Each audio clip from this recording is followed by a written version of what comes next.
नमस्कार, commodity outlook में आपका स्वागत है। मैं हूं मनीषा गुप्ता। कमोडिटी मार्केट्स के लिए ये हफ्ता अच्छा नहीं रहा।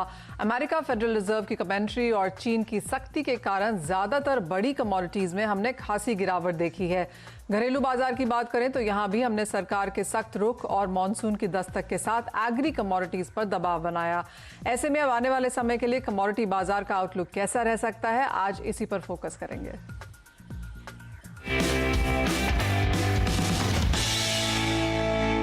कमोडिटी आउटलुक में हमारे साथ जुड़े हैं निर्मल बैंक कमोडिटीज के कुणाल शाह, मनीलिशियस कैपिटल के जयप्रकाश गुप्ता, पैराडाइम कमोडिटीज के बीरेन वकील और कुंवर ग्रुप के रवि दियोरा। आप सभी का कार्यक्रम में स्वागत है। और काफी दिक्कत वाला ये हफ्ता यहाँ पर रहा है, जब हमने यूएस की तरफ से काफी सारे मूव्स आते हुए देखे। फेड की जो टेपर स्टेटमेंट्स हैं उनका सीधा असर यहाँ पर सभी एसेट क्लासेस में देखने को मिला, लेकिन अच्छा खासा दबाव उन सब वजहों से हमने मेटल्स में आते हुए देखा। अगर इस हफ्ते की बात करें तो कॉपर 2 महीने के लोज पर है और 15 महीने में इतनी बड़ी गिरावट एक हफ्ते में पहली बार देखने को मिली। एल्यूमिनियम के भाव 3 हफ्ते के लोज पर है, निकल के भाव 2 हफ्ते के लोज पर है, तो अच्छी खासी मुनाफा वसूली यहां पर लगातार देखने को मिली है।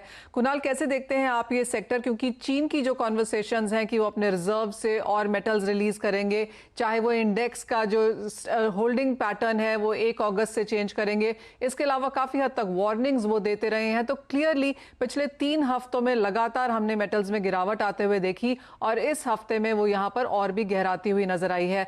अब इन करंट स्तरों पे अगर किसी को अगले हफ्ते के लिए कोई स्ट्रैटेजी बनानी हो तो क्या देखें?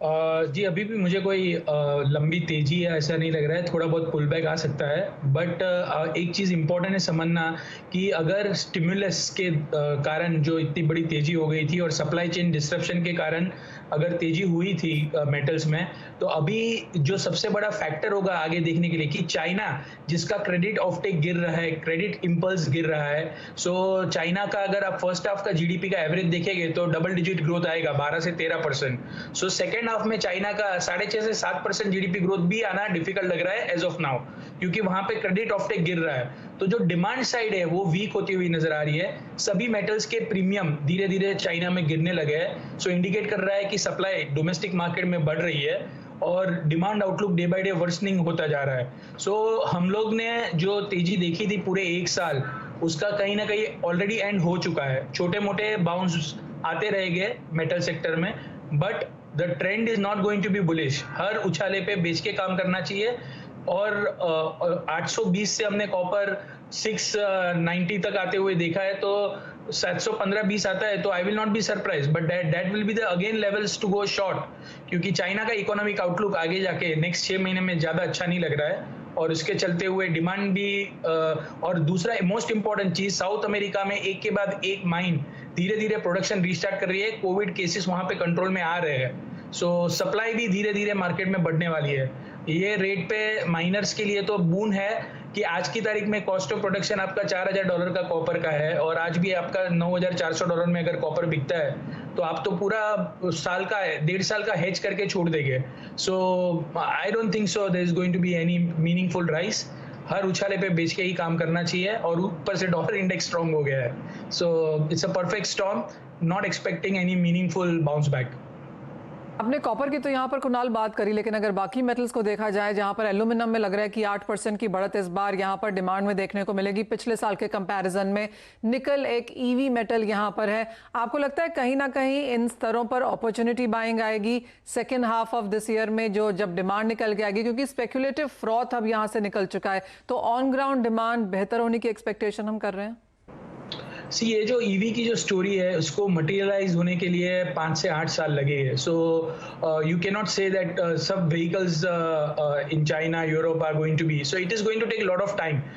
Price sensitivity is the one of the major issue. आज कोई भी ऑटो कंपनी के लिए अगर स्टील के प्राइजेस 50% बढ़ जाते हैं या कॉपर के प्राइजेस 50% बढ़ जाते हैं, सो ऑटोमेटिकली इनका कॉस्ट ऑफ प्रोडक्शन बढ़ जाता है। सो सेम वे, सो अभी फिलहाल जो दौर चल रहा है इसमें ये सभी कंपनीज के कॉस्ट ऑफ प्रोडक्शन बहुत ज्यादा बढ़ गए हैं। सो ये लोग भी सामने वो कॉस्ट कंज्यूमर को स्पेंड नहीं कर पा रहे, because overall economies are weak. So ऐसे माहौल में सिर्फ ईवी की स्टोरी पे सब ऊपर चला जाएगा ऐसा नहीं लग रहा है। Supply and demand, commodities are cyclical और लिक्विडिटी को डायरेक्टली रिलेशन करता है। सो 2-3 महीने में फेडरल रिजर्व टेपरिंग करने के लिए मार्केट को ऑलरेडी तैयार कर रहा है, सो लिक्विडिटी थोड़ी कम होने वाली है, that is bearish.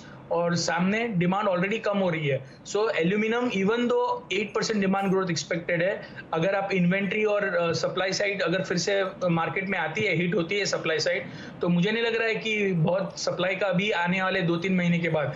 Only risk to my view is another wave of COVID crisis. So जो हाँ, तो वो अगर होता है then it is again it will disturb the supply chain.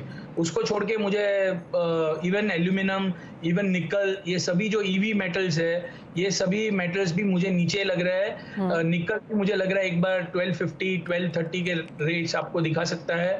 Fundamental long term story intact है निकल में, बट फिलहाल निकल पिग आयन का प्रोडक्शन चाइना में रिकॉर्ड हाई पे है। सो जो स्टेनलेस स्टील के लिए जो निकल की डिमांड आती है, उसमें मुझे शार्प ड्रॉप आने वाले 2-3 महीने में दिख रहा है। So sell on rise is my strategy for nickel also. Alright, तो कुछ